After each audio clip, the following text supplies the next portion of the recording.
to Streams of Income. Hosted by best-selling author and entrepreneur Dr. David Powers, where we discuss streams of income, passive income, residual income, and even why there are dinosaurs and zombies in this intro. Fasten your seatbelts and get ready to dive in.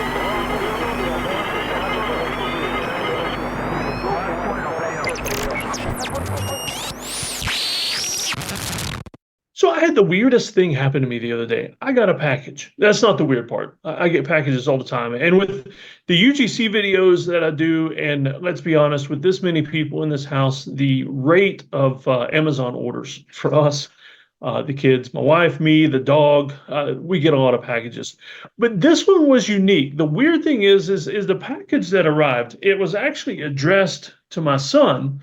And I don't know who it came from. It came, I won't even say the name, but that way I just don't know. It's addressed from somebody in Hawaii, which I don't know anybody in Hawaii, and I didn't recognize the name. I even scoured my Facebook account, several Facebook business accounts that I run, including Streams of Income, and the just Facebook in general. I entered this name in and could not figure out who this guy was. And so he sent a box of comic books to my son. And I'm actually going to show these. If you're watching the YouTube video of this podcast, you can see what I'm holding up. But we've got some of these are worth, I mean, the value on these is different. Some of them are not worth much. One of them you're going to really enjoy. But let's see, we've got from Valiant, we've got a Shadow Man number 11.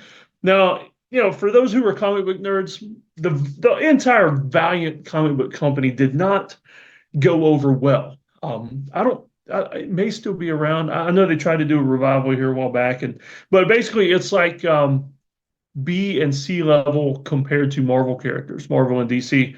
There's been a couple of movies, a couple of properties made from those, but even those didn't do well. Bloodsport, Vin Diesel was in a movie about Bloodsport, and it was from the Valiant series, but it just didn't do well, I don't think. Also, though, it was like one of the last movies filmed before COVID, and so when it came out, that was back before everything went to streaming. It streamed really quick because there were no theaters open, so that might have been part of what killed it. But we've got Shadow Man number 11, which is kind of worthless value-wise. We've got, he sent me The Thing, number 23, when The Thing leaves the Fantastic Four. This is from 1985. If I remember correctly, this one might be worth a couple bucks. Not much. I think it's got some John Byrne art, but not much there. We've got Youngblood Zero. Now, this one I do need to check. Some of the old Image series, when they first started up, were worth a little bit because I think, if I'm not mistaken, DC ended up buying Image, or at least some of these characters and stuff. So this one I need to check out. Robin number 56. I don't think that one's worth much of anything at all. The Micronauts number 20. Now this one might be worth a few bucks. It looks like it's in pretty good shape too, from 1980. Let's see, we've got Books of Magic, which is a DC series. I don't know much about this. It looks like a Michael Kaluta cover maybe, but even so, not worth very much. But here's the piece of gold that came in this weird box that arrived out of nowhere, addressed to my son, full of things that normally I would receive. Oh, here's another weird thing too. On the shipping label, which I'm not going to show you the shipping label because I don't want you to see the dude's address till I find out who it is, but it's an eBay shipping label. And so I even scoured my eBay account looking for anything that might explain all this. I've been waiting to see if this guy contacted me somehow and said, hey, I accidentally sent you a box of comics. I don't know why. What do we do? And that's kind of what I'm waiting on, but it's been about 3 weeks now. But here's the piece of gold in all this, and it even came in a bag and everything, but it is a 9.0 CGC rated Daredevil number 158. And if you're a nerd like me about comics, I'm definitely a comic nerd, this one is worth quite a bit. I actually have a really crappy copy of this one, this exact same comic, that my dad picked up for $1 at a garage sale, and poor condition, but I listed that thing on eBay for $100. And I may have to go down on price a little bit, but I listed it for $100. So you can imagine what this 9.0 edition would be worth on eBay. This is actually the first CGC graded comic that I've ever had in my collection. So I don't know what we're going to do with this. My son, he's actually over here staring at me right now because since it came in his name, he's wanting all these, and we'll just have to see. I really want to know why they're here. But if you're not familiar with CGC, and since we're talking side hustles and streams of income, if you're going to buy collectibles like comics, baseball cards, things like that, and you want the value to increase, especially if the comic or card or whatever it is in really good shape, there are different services for each type of collectible that typically they'll grade it. You send it off and heavily insured, hopefully. But you send it off to this place. I think CGC might be in Tampa, Florida. I'm not sure about that. But you send it to them, you pay a certain amount of money. They white glove treatment, the whole thing. They grade it. They look through every page to see if anything's missing, any nicks in the cover or anything. This one, okay, 9.0. It didn't get a 10 because of off-white to white pages. And for a comic from 1979 to be in that kind of shape, it's actually a big deal. But as far as collectibles and resale value, you can greatly increase the value if it's in good shape. I sold a comic here a while back. It was the first appearance of Moon Knight. Many of you who aren't comic nerds may know Moon Knight from the Disney series here a couple years ago, and it was his first appearance. I sold it for $2,500 ungraded.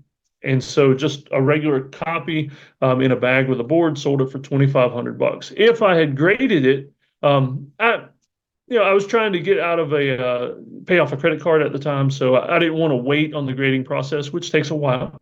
And also the cost to grade, I wasn't sure how much more it would increase the value because of the condition of the comic.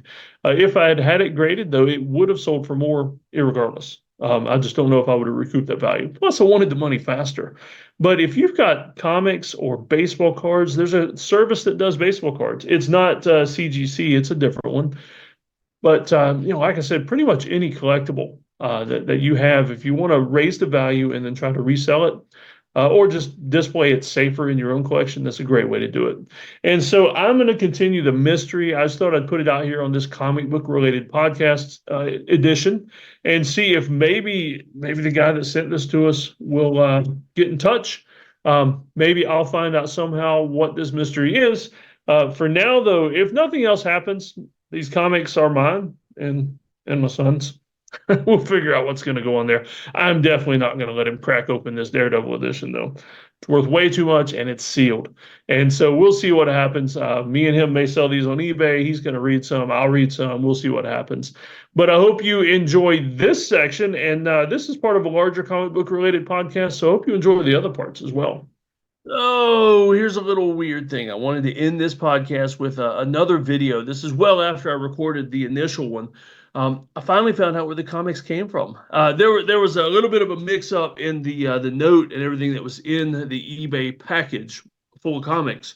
And so I wanted to clarify because I wanted to call attention to an amazing young man, Ryland Dixon. Ryland Dixon is the owner of Bible Builds. It is a Bible Lego training course that he has online. And I mean, this dude, Ryland, I'm sorry, man. You know what? I need to get Ryland on here and answer all these questions. But he's a young man, I'm guessing 13 or 14. A friend of mine, Brian Dixon, that's Ryland's dad, has helped him set up an amazing business where he teaches kids Bible stories through Lego. And so my kids took the Vacation Bible School version of that this summer and absolutely enjoyed it. They were building Lego models of Bible stories every week, a new one, and the series focused on the armor of God, the verses from Ephesians. And so it's absolutely amazing. But here's the cool part, how that intersects with these comic books. Since there wasn't the gift note that was supposed to be with the eBay package, didn't make it in there by the guy that shipped them. But the purchaser of these comics was Ryland. That young man sent my son Sherlock, who was a student in the Vacation Bible Builds program this summer, a stack of comics, including that amazing Daredevil issue that is going to have a permanent place in the Powers family collection because that's the first CGC comic anyone in this family's ever had, and so it's quite amazing. And those mean so much more to me now because of how they got here. Because I was talking to Brian, And Brian actually messaged me and said, "Hey, did you guys ever get those comics that Ryland sent Sherlock?" And I was like, "Oh, it was you guys. You guys sent those finally." And when after I was like, "Finally, I know the secret. I know what happened. The mystery is solved." Then I was like, "Oh crap! I'm embarrassed now because we never said thank you or anything because we didn't know who to thank."